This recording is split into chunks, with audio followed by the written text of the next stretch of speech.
नमस्कार मित्रांनो, माझं नाव श्रीकांत शिंदे आणि आपल्या सर्वांचं महा हेल्पलाइन या यूट्यूब चॅनलमध्ये स्वागत आहे। मित्रांनो, तुम्हाला माहिती आहे का, तुम्हाला पण आता शासनाद्वारे 3000 रुपये महिना पेन्शन मिळू शकते।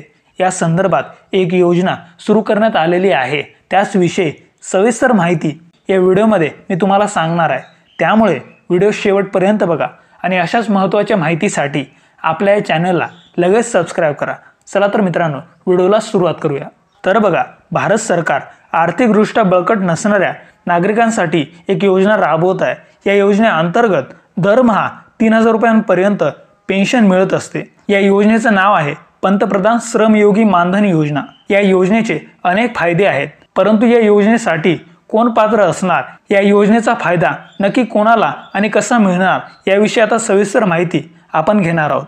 तर बघा, या योजनेमध्ये 18 ते 40 वर्ष वयोगटातील लोक हे अर्ज करू शकतात। जर एखाद्या कामगाराने या योजनेसाठी अर्ज केला आणि वयाच्या 60 वर्षापर्यंत पैसे जमा करत राहिला तर त्याला 3000 रुपयांपर्यंत मासिक पेन्शनचा लाभ मिळणार आहे।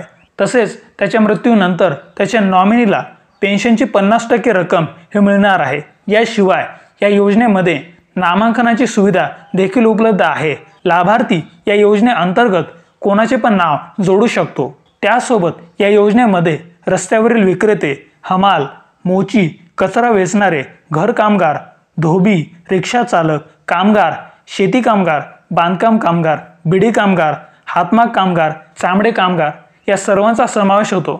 त्यासोबत यासाठी काही अटी आहेत। त्यामध्ये अर्जदार व्यक्तीचे उत्पन्न हे मासिक स्वरूपात 15000 रुपये असावे। याशिवाय जे कर्मचारी NPS, ESIP आणि EPFO अंतर्गत येत नाहीत त्यांनाही या योजनेचा लाभ मिळेल। या योजनेसाठी वयाच्या 18व्या वर्षापासून 55 रुपये जमा करून पण आपण सुरुवात करू शकता। म्हणजेच बघा, वयाचे 18 वर्ष झाले की लगेच तुम्ही या योजनेसाठी अर्ज करू शकता आणि 55 रुपये भरून तुमच्या पेन्शनची योजना सुरू करू शकता। त्यासोबत आता या योजनेसाठी नक्की कोणकोणते कागदपत्रे लागतात त्याची माहिती आता मी तुम्हाला सांगणार आहे। तर बघा, या योजनेचा लाभ घेण्यासाठी लाभार्थी व्यक्तीला त्याचे आधार कार्ड, बँक पासबुक आणि स्वप्रमाणित फॉर्म सादर करावा लागतो।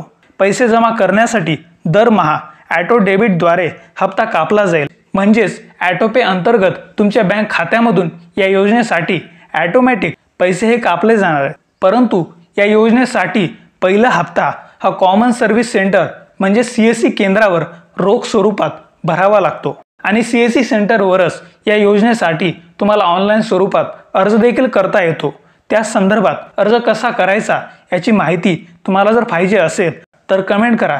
जास्त कमेंट आल्या तर या विषयावर पण मी व्हिडिओ बनवेलच। आणि अशाच महत्त्वाच्या माहितीसाठी आपल्या या चॅनलला लगेच सबस्क्राइब करा। चला तर भेटूया अशाच नवीन व्हिडिओमध्ये। धन्यवाद। जय हिंद, जय महाराष्ट्र।